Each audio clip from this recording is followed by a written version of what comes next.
Assalamualaikum warahmatullahi wabarakatuh.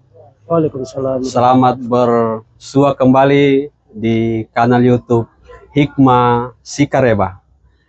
Para pemirsa dan penonton setia kanal YouTube Hikmah Sikareba dari Warkopamus di asal mula BTN Antara, kami menyapa kembali pemirsa semua untuk Sikareba Omuki.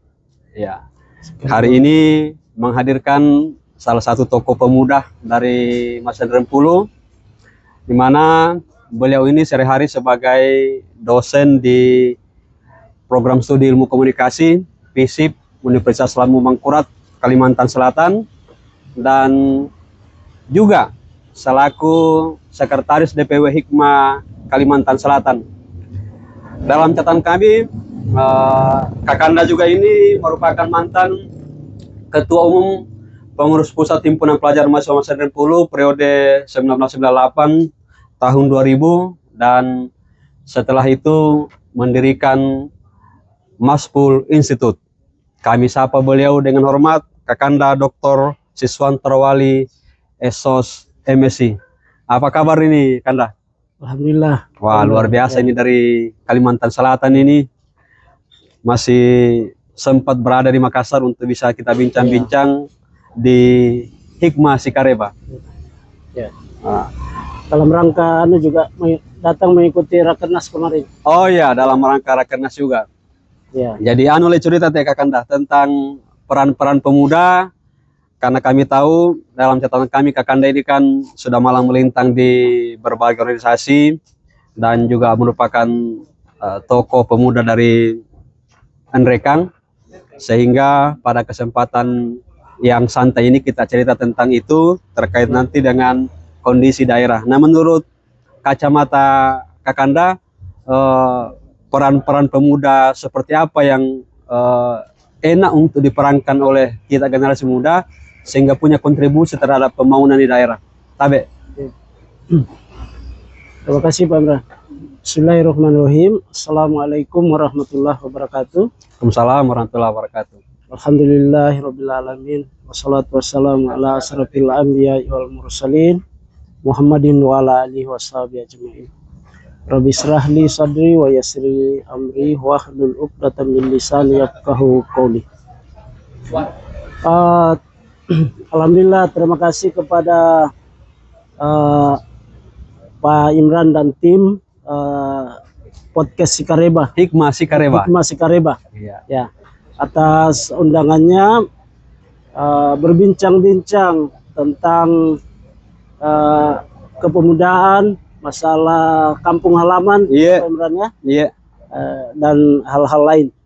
Ya, alhamdulillah kebetulan kehadiran saya di Makassar di samping mengikuti Rakernas, juga mengunjungi orang tua. Oh iya, silaturahim. Dan kita ini sebagai pembelajar, terutama sebagai dosen, di mana saja kita berada, tiga program utama kita sebagai dosen itu meneliti, mengabdi, kemudian mengajar, itu bisa kita lakukan, apalagi di era sekarang. Nah, termasuk ketika saya pribadi kalau pulang, ya saya upayakan supaya ada hal bermanfaat yang kita lakukan terutama untuk generasi muda. Saya usahakan kalau datang selalu mampir di asrama HPMM. Nah, kalau saya mampir ya tentu saya usahakan ada oleh-oleh yang saya sampaikan kepada adik-adik di sana. HPMM dan generasi muda Masyarakat Rempulu itu peranannya sangat vital, sangat strategis di dalam upaya untuk melakukan perubahan terhadap realitas sosial.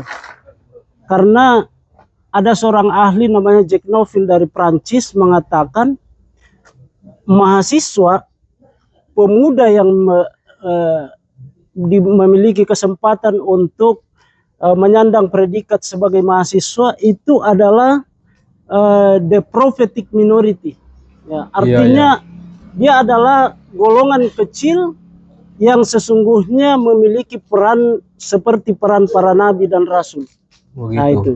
Jadi kalau mahasiswa tidak menjalankan peran prophetic minoritinya, ya peran kerasulan, atau pembelajar di tengah-tengah masyarakat, maka dia tidak ada bedanya dengan entitas masyarakat yang lain yang tidak pernah mengenyam pendidikan. Nah, oleh karena itu mahasiswa harus menyadari mereka adalah elit masyarakat yang diberi kesempatan untuk mengenyam pendidikan. Ya, oleh karena itu dia harus berbeda menyikapi realitas yang ada di masyarakat. Ya, dia harus berbeda menampilkan kepribadian, karakter dibandingkan masyarakat yang lain. Nah, dia tidak boleh sama. Nah, itu selalu saya sampaikan kepada mahasiswa. Kalian para mahasiswa, termasuk HPMM di dalamnya ini, dia harus beda di dalam menyikapi realitas dan melakukan pembacaan terhadap apa yang ada di sekitarnya. Nah itu. Ya, yang nakwa tojong kampung biasa nakwa ya ke kamu masih kola mana yang nami polen temi kampung pemarege kedo-kedomi. Saya nakwa totokian na apa rapi bedana tuh tipe sana masih kola na yang apa jadi kampung susi bangunan. Itu tantangan itu maksudnya. Iya. Kemudian kita angkat kepada sejarah. Sejarah bangsa di dunia ini, perubahan yang terjadi baik di negara-negara besar maupun negara berkembang itu selalu diinisiasi dan dipelopori oleh mahasiswa dan kaum muda. Nah, itu. Jadi di mana-mana mahasiswa dan kaum muda itu adalah pelopor, agen perubahan. Agent of change. Dia adalah pelopor di dalam melakukan perubahan sosial. Nah itu. Makanya termasuk ada HPMM harus memerankan ini. Dan kita dulu kan sudah diberikan contoh oleh senior-senior kita. Dulu di bumi Mas Rempulu itu kan ada konflik dulu antara DIT dengan TNI. Yang tampil terdepan menjadi juru damai itu HPMM. Iya. Makanya oleh senior-senior kita, katanya dulu aksesnya kepada gubernur itu luar biasa. Dan dari situ kemudian ada program bantuan untuk mahasiswa daerah tertutup. Dari situ ada beasiswa. Nah, para mahasiswa saat itu yang mendapat beasiswa itu dipotong beasiswanya, dan itulah yang cikal bakal munculnya asrama Munsidik. Asrama HPM saat itu. Dan kemudian asrama itu dijual karena berbagai pertimbangan, dibelikan lagi lahan di Borong Raya. Yang sangat luas, lebih 1 hektar. Itu puluhan miliar harganya itu. Itu adik-adik HPM harus tahu. Itu dari beasiswa senior-senior kita yang dipotong dan dikumpulkan dan menjadi aset HPM sampai hari ini. Dan saat ini kalau tidak dimanfaatkan dengan baik, kita kualat. Jadi lahan tidur. Iya. Oke. Jadi dari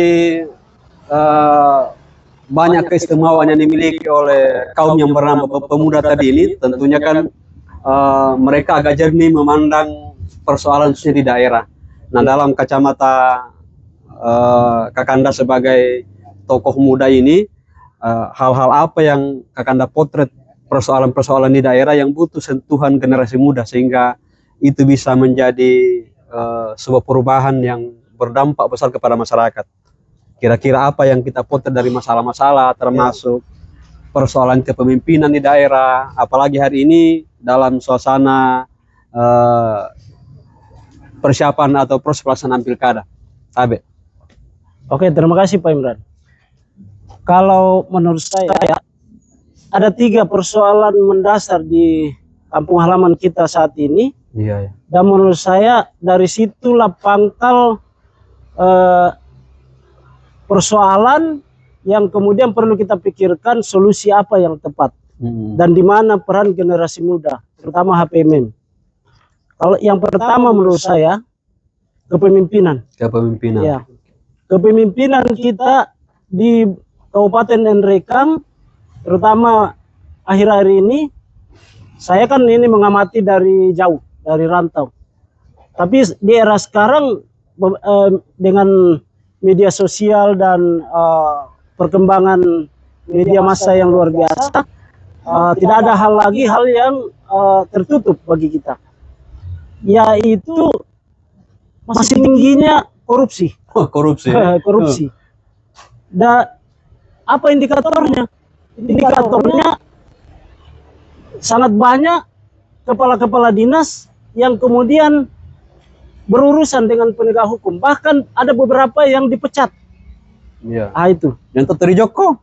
Iya, kepala dinas artinya aparatur pemerintah daerah dan termasuk juga legislatif.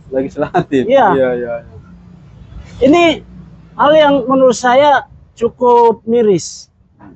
Karena elemen yang kita diberi amanah oleh rakyat, yaitu pemerintah daerah dan DPRD atau wakil rakyat, mereka ini kan digaji oleh rakyat untuk mengurus uang rakyat. Tetapi ketika banyak fakta, ternyata banyak di antara mereka ini berurusan dengan penegak hukum, artinya mereka itu mengkhianati amanat rakyat. Ini saya kira persoalan cukup pelik ke depan yang mumpung ini pilkada, kita harapkan pemimpin ke depan ini itu yang pertama dia memandang bahwa korupsi di Nrekang itu masalah dan realitas sekarang. Iya. Kalau dia tidak menganggap masalah dan realitas, kita ndak ada harapan. Ndak ada harapan perubahan ke depan. Persoalannya karena terkadang kan korupsi ini berbanding lurus dengan kos pilkada juga, tahu ini jadi. Itu soal lain. Itu soal lain. Itu yang pertama. Yang kedua, Pak Imran. Iya. Masalah kerusakan lingkungan hidup. Yang sangat parah. Luar biasa.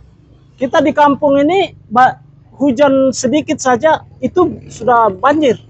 Ya, dan banjirnya itu sangat berbahaya karena topografi daerah kita itu kemiringan dan banjir bandang itu sangat sering terjadi. Itu. Betul. Kenapa ini bisa terjadi? Menurut saya tidak terlepas dari kealpaan dari para pemangku kebijakan yang diberi amanah untuk mengurus daerah. Iya. Kenapa? Dan itu ada pengaruhnya dari cara bertani masyarakat, kemudian kehadiran para pemimpin dan wakil rakyat memberikan bimbingan kepada rakyat bagaimana seharusnya bertani yang ramah lingkungan. Itu. Dan yang ketiga, menurut saya ini fenomena umum, tetapi saya kira kita Nrekang perlu agak men-stressing karena kita ini dikenal luas sebagai masyarakat religius. Iya. Ya, dari dulu kan orang Nrekang itu dikenal pengagama. Pengagama kan? Iya. Terutama kental dengan religiusitas keislamannya. Tetapi kita banyak menemukan dan itu sudah terpublis bagaimana fenomena kerusakan akhlak generasi muda kita. Ya, yang namanya fenomena kerusakan moral generasi, ya sebenarnya bukan hanya generasi muda, generasi tua juga banyak. Tapi ini kita konsennya ke generasi muda. Iya. Fenomena ini harus kita jadikan sebagai hal yang sangat penting untuk kemudian nanti hadir pemimpin yang memberi solusi. Kira-kira solusi apa yang diberikan oleh pemimpin terhadap fenomena seperti ini? Iya. Tetapi pemimpin tidak bisa memberikan solusi ketika dia juga bermasalah kredibilitasnya. Iya kan? Iya. Bagaimana bisa memberikan solusi ketika dia juga bermasalah? Karena pemimpin itu kan dia adalah pemandu, dia adalah guiding, dia adalah contoh panutan. Nah, kalau dia dari segi kepribadian, dari segi integritas dipersoalkan, susah untuk memberi teladan, susah memberi solusi terhadap realitas kerusakan moralitas di tengah-tengah masyarakat. Saya kira begitu, Pak. Oke. Nah, momentum-momentum politik kedaerahan ini kan sementara berlangsung.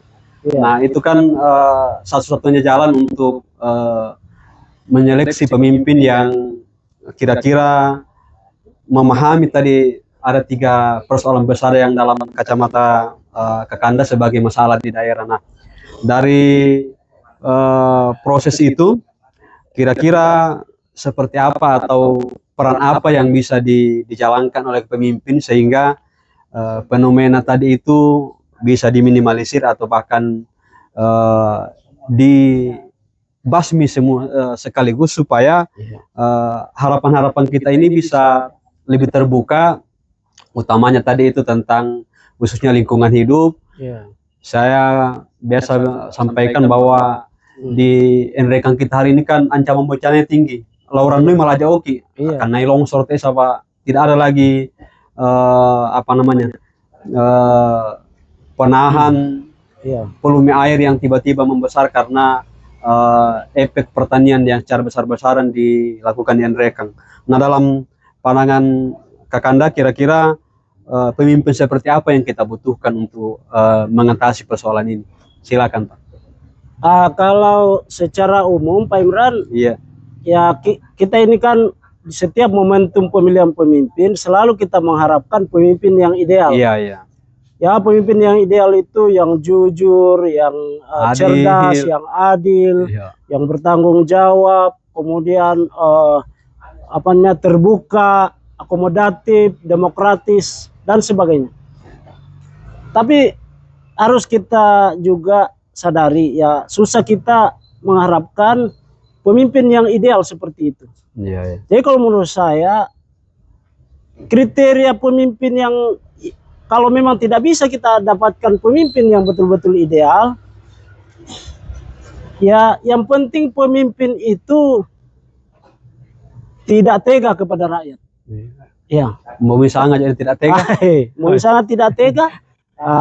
Ini kan pemimpin itu kan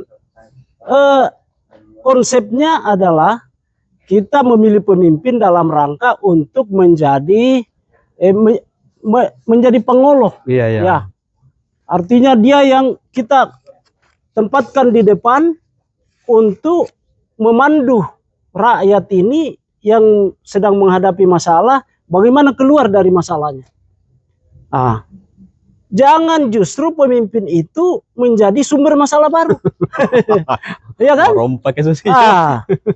Rakyat ini butuh anggaran membangun. Iya kan? Kita ini Enrekang kecil sekali anunya, DAU-nya. Iya kan? PAD-nya juga kecil. Makanya saya usulkan dulu lebih dimekarkan. Dimekarkan. Iya. Dengan dimekarkan, Pak, kita membuat saluran anggaran dari pusat yang sah. Yang sah. Tapi banyak debatable. Saya bertahan. Saya bilang solusi menghadirkan anggaran di Enrekang yang sah dan itu legal menurut undang-undang dimekarkan. Itu. Ada orang bilang Enrekang bagaimana dimekarkan, sudah kecil sekali. Saya bilang kita gunakan diktum pertimbangan lain. Ada pertimbangan lain. Pertimbangan khusus. Pemekaran itu kan bisa dilakukan walaupun syarat administrasi jumlah penduduk, luas wilayah, kecamatan dan sebagainya tidak memenuhi, tetapi ada pertimbangan khusus. Terutama daerah itu susah dibangun karena topografinya. Enrekang cocok karena bergunung-gunung, sedikit saja muncul bencana, jembatan putus, jalanan putus. Nah, itu kan butuh anggaran besar. Nah, kalau hanya mengurus ke Jakarta, kemudian keluar 10% dan sebagainya, menurut saya itu cara lama lah. Tidak progresif ya. Tidak ini. Jadi kalau menurut saya, syarat itu tadi. Yang penting pemimpin yang kita pilih nanti itu tidak tega kepada rakyat. Sudah rakyat susah, ya sudah pegawai susah, ditahan lagi gajinya.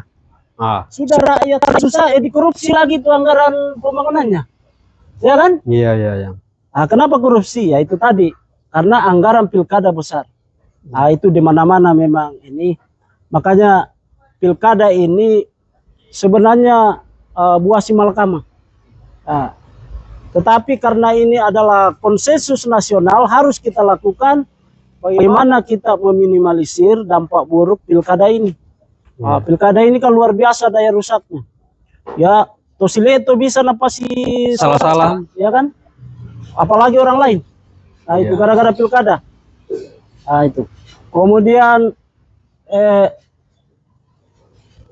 orang-orang hebat,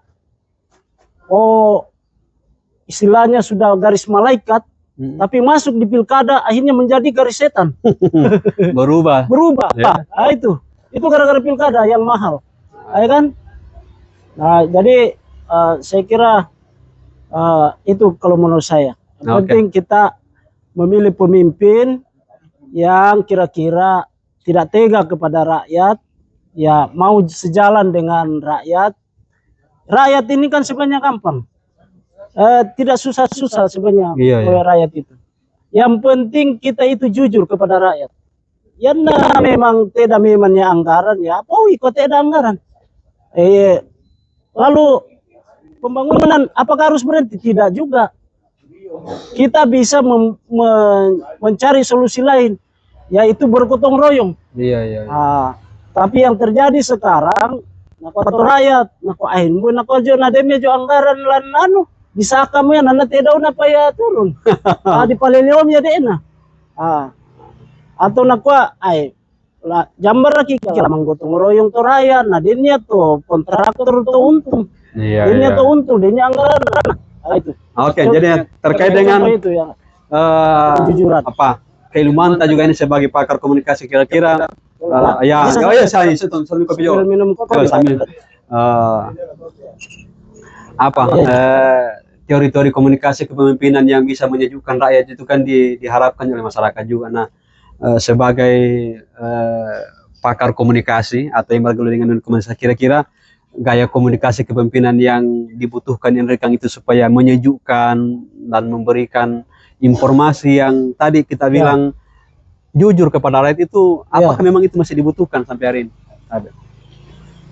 Masih ya. Jadi kalau menurut saya kepada siapa saja, bukan hanya kepada kandidat kita. Di dalam mempromosikan diri, tidak usah terlalu berlebihan. Apa adanya saja, biasa-biasa saja. Nggak pencitraan. Ya, pencitraan itu kan bukan berarti membuat yang tidak-tidak. Tetapi bagaimana memperkenalkan yang ada pada kita, ya kan? Bukan membuat yang tidak ada, tapi kemudian diada-adakan. Itulah membuat orang pemimpin itu banyak ingkar janji. Karena pada saat dia kampanye, dia muluk-muluk. Dia mengatakan saya bisa begini, saya akan begini. Ternyata dia tidak bisa lakukan. Karena dia tidak jujur dengan potensi dirinya. Nah itu. Jadi kalau menurut saya di dalam upaya menggalang dukungan apa adanya saja, dekati masyarakat secara elegan, tidak usah menyerang kandidat lain. Nah, kampanye menyerang kandidat lain di era sekarang itu sudah ketinggalan. Nah itu ketinggalan. Justru blunder. Nah itu. Coba cari cara human relation yang baru. Ya. Soalnya rakyat kita ini kan mau pemimpin yang kredibilitasnya bagus. Ya sudah, pemimpin itu setiap waktu sholat ada di masjid. Ya, setiap ada aktivitas masyarakat dia hadir di situ. Walaupun dengan tanpa mengumbar janji dan sebagainya, ketika rakyat melihat kita hadir, maka itu bagian dari promosi. Nah itu. Baik, karena kita satu lagi. Nah, yang lebih penting sekarang ini kan lagi marak politik uang. Money politik. Menurut survei, memang ada pemilih yang nanti memilih ketika dikasih uang atau dikasih sesuatu. Tetapi sebenarnya survei juga mengatakan sebenarnya pemilih yang ideal itu ada, dan itu jarang disentuh, disentuh. Jadi para ini sekarang sentuh para pemilih yang rasional, berikan pendidikan politik yang mencerdaskan. Jangan momentum pilkada menjadi ajang untuk mengkampanyekan politik transaksional, justru membodohi masyarakat. Nah, itu. Jadi kepada semua elemen, mulai dari penyelenggara, kemudian peserta dan pemilih, itu harus kita realitas money politik ini tidak bisa hilang kalau kita tidak bersama-sama untuk berusaha keluar dari itu. Dan yakin dan percaya hasil dari proses pemilihan pemimpin dan wakil rakyat yang dipenuhi dengan money politik, tidak ada harapan di dalam. Tidak ada yang bisa kita harapkan dari. Ada apa-apa di Ampak? Ada apa-apa. Oke, jadi satu lagi nih topik ini terkait dengan ini kan kita di Hikmah ini, apalagi kan Kakanda sebagai sekretaris DPW Hikmah Kalimantan Selatan. Nah, menurut Kakanda ini seperti apa hubungan antara Pemda dengan Hikmah ini secara umum sehingga Hikmah punya kontribusi terhadap daerah dan daerah juga membutuhkan Hikmah. Jangan selama ini kan seakan-akan bawaannya sebatas seremonial belaka saja. Nah, kira-kira peran-peran apa yang bisa diambil oleh Hikmah di pemerintahan daerah, termasuk daerah memposisikan Hikmah itu seperti apa idealnya? Iya. Yang sangat penting itu harus dibangun komunikasi. Komunikasi ya. Iya. Dulu saya usulkan supaya di Pemda itu ada badan atau dinas yang memang tugasnya itu membangun komunikasi dengan Hikmah. Iya. Seluruh Indonesia. Nah, itu. Karena sebenarnya Hikmah ini, kontribusi Hikmah terhadap pembangunan daerah itu sebenarnya sangat nyata selama ini.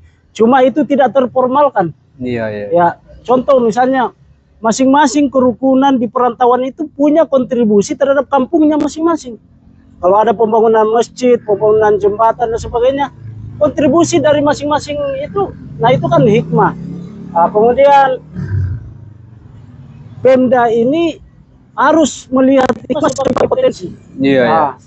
Jadi hasil-hasil pembangunan di Kabupaten Ngendrekan, terutama ini kan kita pertanian. Hasil-hasil pertanian tidak ada lagi kata petani itu kecewa karena harga tomat turun dan sebagainya. Ini gara-gara tidak ada komunikasi saja.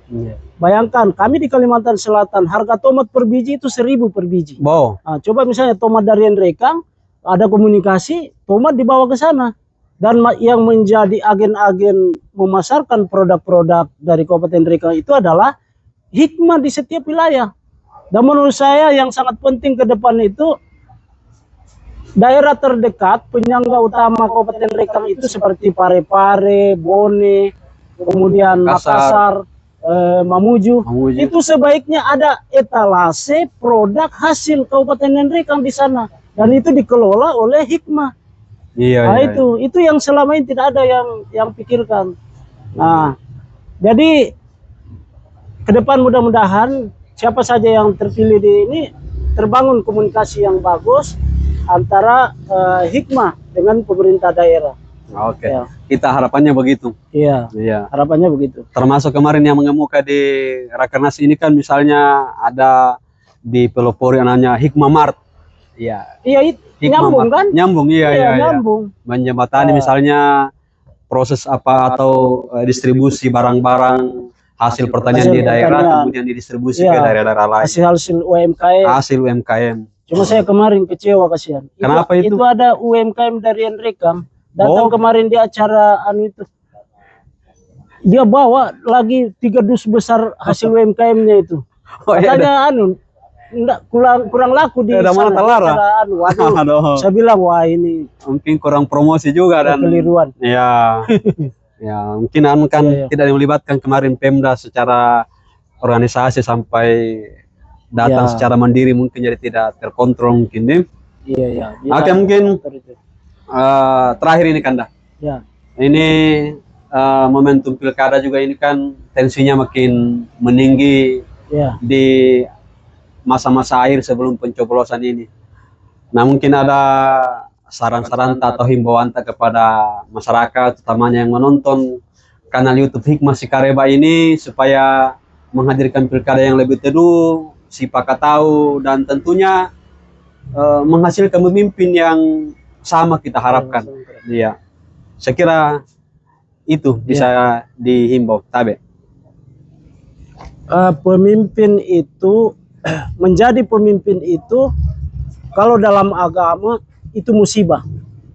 Musibah. Iya. Makanya para sahabat dulu mencontohkan, jika dia diberi amanah, bukan dia alhamdulillah, bukan dia pesta-pesta, bukan dia syukuran, tapi dia mengucapkan istighfar, astagfirullahaladzim. Berangkat dari itu, kemudian ada hadis Nabi yang diriwayatkan oleh Imam Bukhari, kullukum ra'in wa kullukum mas'ulun ar-ra'iyati. Kalian semua adalah pemimpin, dan kelak kepemimpinan kalian itu akan dipertanggungjawabkan. Jadi tidak usah kita terlalu berlebihan. Kepemimpinan itu sudah ditakdirkan Allah. Ya, raih kepemimpinan itu dengan cara-cara yang baik dan benar. Kepemimpinan yang didapatkan dengan cara yang tidak benar, yang tidak, dengan cara yang tidak baik dan tidak benar, pasti akan menghasilkan kepemimpinan yang tidak baik. Itu. Jadi kalau mau mengharapkan kepemimpinan yang baik, usahakan digapai dengan cara-cara yang baik. Ya, itu saya kata kuncinya. Kata kuncinya. Dan secara filosofis pahami bahwa kepemimpinan itu akan dipertanggungjawabkan. Nah, itu pasti akan dipertanggungjawabkan. Pasti akan diminta pertanggungjawaban atas. Luar biasa besarnya nanti hisab di hari kemudian terhadap para pemimpin. Ya, nah, itu yang harusnya banyak kita kaji dan renungi. Apalagi kalau melihat realitas sekarang ini, gontok-gontokan di dalam meraih kepemimpinan. Nah, kalau orang paham tentang ini, saya kira tidak ada kata ini gontok-gontokan dalam meraih kepemimpinan. Saya kira begitu. Oke. Terima kasih banyak Kakanda Siswantra Wali atas bincang-bincang kita saat ini. Mudah-mudahan ada manfaatnya dan bisa menjadi referensi bagi kita semua, sehingga proses pemilihan kepemimpinan di daerah itu berjalan dengan aman, tertib, lancar, dan menghasilkan pemimpin yang amanah dan dicintai oleh rakyat, dan tentunya siap membangun daerah. Dan tentunya sebagai warga Hikmah bisa memberikan kontribusi terhadap proses pembangunan di daerah, sehingga bisa berjalan dengan baik, dan tentunya keluarga kita yang ada di kampung mendapatkan manfaat sebanyak-banyaknya. Amin. Saya kira ini adalah akhir dari bincang kami di Hikmah Sikareba. Mudah-mudahan ada manfaatnya. Kami akhiri. Assalamualaikum warahmatullahi wabarakatuh. Terima kasih banyak.